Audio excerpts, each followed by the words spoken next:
నమస్తే అండి, ఎలా ఉన్నారు అందరూ? బాగున్నారా? నేనైతే బాగున్నానండి. మీ అందరికీ అమ్మవారి ఆశీస్సులు ఎల్లప్పుడూ ఉండాలని కోరుకుంటూ, ఎవరైతే అంటే చేసే పనుల ద్వారా, వృత్తి వ్యాపారాల ద్వారా సరైన రాబడి లేకపోవడము, అలానే రావాల్సిన డబ్బులు మీకు రాకపోవడము, ఇంకాను మీ కుటుంబ సభ్యుల మధ్య సఖ్యత అనేది లేకపోవడము, ధన రాబడి లేకపోవడం, ఇలాంటి సమస్యలతో బాధపడుతున్న వారు ఈ పరిహారాన్ని చేసుకోవచ్చండి.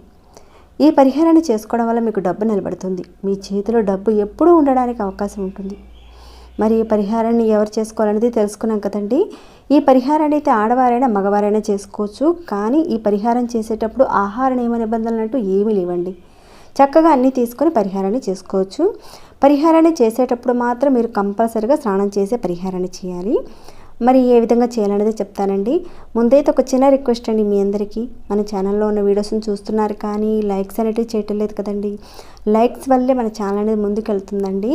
మీలాంటి సమస్యలను వారు 10 మంది కూడా చేసుకుని వారు లాభపడేలా మీరు హెల్ప్ చేసిన వారు అవుతారు. అలానే మరిన్ని మంచి వీడియోస్ని మీ ముందుకు తీసుకొచ్చేలా నాకు మోటివేషన్ ఇచ్చిన వారు అవుతారండి. లైక్ చేయడం మర్చిపోకండి. ఇక సబ్స్క్రైబ్ కాకుండా ఉంటే ఇలాంటి ఎన్నో ఉపయోగకరమైన పరిహారాలు చాలా ఉన్నాయి మన ఛానల్లో. మీ సమస్య మీద మీరు ఏ పరిహారం చేయగలుగుతారో మీరు ఎంచుకొని పరిపూర్ణమైన నమ్మకంతో చేయండి, మంచి ఫలితాలు ఉంటాయి. సబ్స్క్రైబ్ కాకుండా ఉంటే ఛానల్కి సబ్స్క్రైబ్ చేసుకోండి. వీడియోని అయితే పూర్తిగా చూడడానికి ప్రయత్నం చేయండి. ఇక పరిహారం మాటకు వెళ్తే, ఈ పరిహారం విషయంలో మొదటగా చూసుకున్నట్లయితే లక్ష్మీ గణపతులున్న ఫోటో కానీ లేదంటే విగ్రహం ఉన్నా పర్వాలేదండి. లేని వారు కనీసం చిన్న లక్ష్మీ గణపతుల ఫోటో అయినా సరే మీరు మీ పూజా మందిరంలో చక్కగా పెట్టుకొని మీరు ఉదయం స్నానం చేసుకున్న తర్వాత, అంటే మీ కుటుంబ సభ్యుల్లో ఎవరైనా సరే మీ పూజా మందిరంలో లక్ష్మీ గణపతులకు దీపారాధన చేసుకోండి. అంటే మీకు వీలవలేదు, మిగతా కుటుంబ సభ్యుల్లో ఎవరైనా సరే దీపారాధన చేసుకోండి. ఆ విధంగా ఆవు నెయ్యితో కానీ కొబ్బరి నూనెతో కానీ దీపారాధన చేసుకోండి. నువ్వుల నూనెతో మాత్రం దీపారాధన చేయకండి.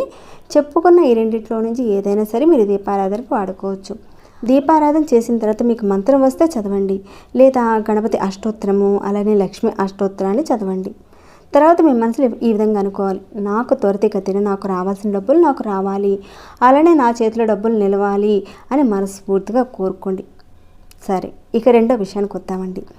మీ ఇంట్లో ఇలాంటి శంకు పుష్పాలు ఉంటే శంకు పుష్పాలను ప్రతిరోజు 2 పుష్పాలైనా సరే పూజలో పెట్టి పూజ చేయడానికి చూడండి. ఖచ్చితంగా ఆర్థిక లేమనేది తగ్గిపోతుంది. మెల్లమెల్లగా కష్టాలు అనేవి తగ్గుతాయండి. ఈ శంకు పుష్పాల గురించి ఇంతకుముందు వీడియోలో కూడా నేను చెప్పానండి. పూర్తి వివరాలన్నీ కూడా మీరు చూడాలనుకునేవారు కామెంట్ ఇవ్వండి, తప్పకుండా నేను లింక్ను ప్రొవైడ్ చేస్తాను. ఇక తర్వాత మూడో విషయానికి వస్తే, శంకులు ఆల్చిప్పలు ఇలాంటి మనకి నది ఒడ్డున సముద్ర ఒడ్డున మనకు దొరుకుతూనే ఉంటాయి కదండి. మీకు దొరికినప్పుడు వాటిని కలెక్ట్ చేసి పెట్టుకోమని నేను ముందు వీడియోలో అయితే నేను ఒక విషయం గురించి చెప్పాను కూడా. ఇలాంటివి మీ దగ్గర ఉన్నప్పుడు వాటిని చక్కగా మీరు క్లీన్ చేసేసి ఒక బౌల్లో వాటిని పెట్టి వారానికి ఒకసారి మీరు శుభ్రం చేసి ఆ శంకుకు కానీ లేదంటే ఆల్చిప్పలకు కానీ మీరు కాస్త గంధం బొట్టు పెట్టి అమ్మవారి పక్కన పెడుతూ ఉండండి. అంటే ఒకవేళ మీ దగ్గర గోమతి చక్రాలు ఉన్నాయనుకోండి, గోమతి చక్రాలను కూడా పెట్టుకోవచ్చు. అలా అమ్మవారి పటం పక్కన వీటిని పెట్టి మీరు ధూపం చూపిస్తూ ఉండండి. మీకు రావాల్సిన డబ్బులు చేతికొచ్చేలా అమ్మవారు మీకు సహాయం చేస్తుంది. మీ చేతిలో డబ్బులు ఎల్లప్పుడూ ఉంటాయండి. ఇప్పుడు చెప్పుకునే వాటి గురించి చూసుకుంటే చాలా సింపుల్గానే ఉన్నాయి కదండి. ప్రతి ఒక్కరు చేసుకునే వెసులుబాటు అయితే ఉంటుంది ఇక్కడ. మీరు అన్నీ చేయగలుగుతారా? అన్నీ చేయండి. లేదా ఇప్పుడు చెప్పుకునే వాటిల్లో నుంచి ఒక్కటైనా సరే పాటించడానికి ప్రయత్నం చేయండి. మంచి ఫలితాలను అయితే చూస్తారు.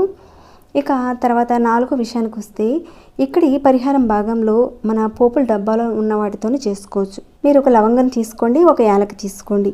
ఈ లవంగానికి ఖచ్చితంగా పువ్వు ఉండాలండి. మీరు ఒక శుక్రవారం రోజున సాయంత్రం 6 గంటల నుంచి రాత్రి 12 గంటల లోపుగా ఈ లవంగం ఈ యాలకిని ఈ రెండింటిని తీసుకోండి. అలానే ఒక కొత్త ఎరుపు రంగు క్లాత్ అనేది తీసుకోండి. ఈ లవంగం ఈ యాలక పట్టేంత సరిపడేంత క్లాత్ తీసుకోండి. పెద్దది అవసరం లేదు, కాస్త సరిపోతుంది.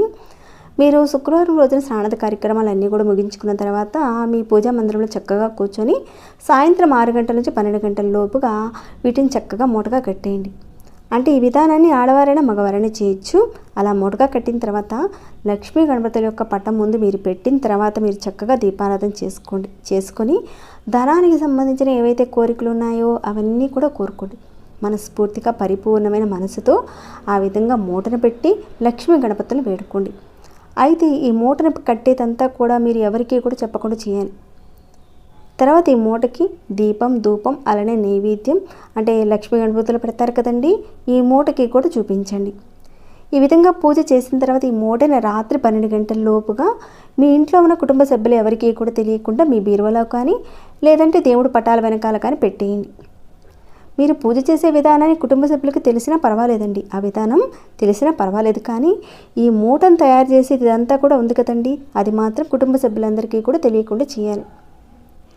ఈ విధంగా చక్కగా లవంగం, యాలకుని మీరు మూటగా కట్టి ఆ లక్ష్మీ గణపతుల ముందు పెట్టి దీపారాధన చేసుకొని, దీపారాధన, ధూపం, నైవేద్యాన్ని ఆ మూటకి లక్ష్మీ గణపతులకు చూపించి తర్వాత ఎవరికి తెలియకుండా మీరు దాచిపెట్టాలి.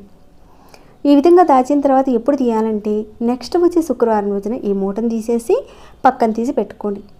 అలానే ఎవరికి చెప్పకుండా మళ్ళీ ఈ మూటని మీరు తయారు చేసి చెప్పిన విధంగా బీరువాలో కానీ లేదంటే పటాల వెనకాల కానీ పెట్టుకోవాలి.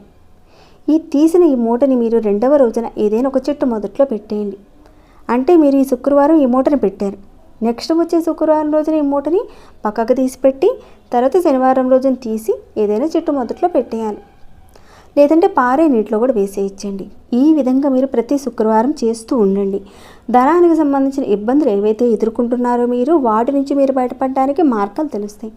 కుటుంబంలో ఉన్న సమస్యలు, ఆర్థిక సమస్యలు అవన్నీ కూడా మెల్లమెల్లగా ఒక్కొక్కటి తీరిపోతాయండి. స్థిరత్వం లేకుండా ఉద్యోగాల్లో మీరు ఉన్నప్పుడు ఆ స్థిరత్వం రావడానికి కూడా అవకాశం ఉంటుంది. ఈ విధానం మీకు వీలుంటేనే ఖచ్చితంగా చేయండి. ఒకవేళ వీలు కాకపోతే ముందు కొన్ని విధానాలు చెప్పారు కదండి, వాటిలో నుంచి ఏదో ఒకటి మీరు ఎంచుకొని ప్రయత్నం చేయండి, మంచి ఫలితాలు ఉంటాయండి. తప్పకుండా చేయండి. మీకు వచ్చిన ఫలితాన్ని అయితే నాతో షేర్ చేసుకోవడం మర్చిపోకండి. ఇక ఈ వీడియోని అయితే ఇంతటితో ముగిస్తున్నాను. ఇంకేమైనా చెప్పాలనుకుంటే తప్పకుండా కామెంట్ రూపంలో తెలియజేయండి. అలానే మీకు ఎలా అనిపించింది అనేది కూడా చెప్పండి. లైక్ చేయని వారు ఇంకా ఎవరైనా ఉన్నారా? ఒక్క లైక్ ఇవ్వండి.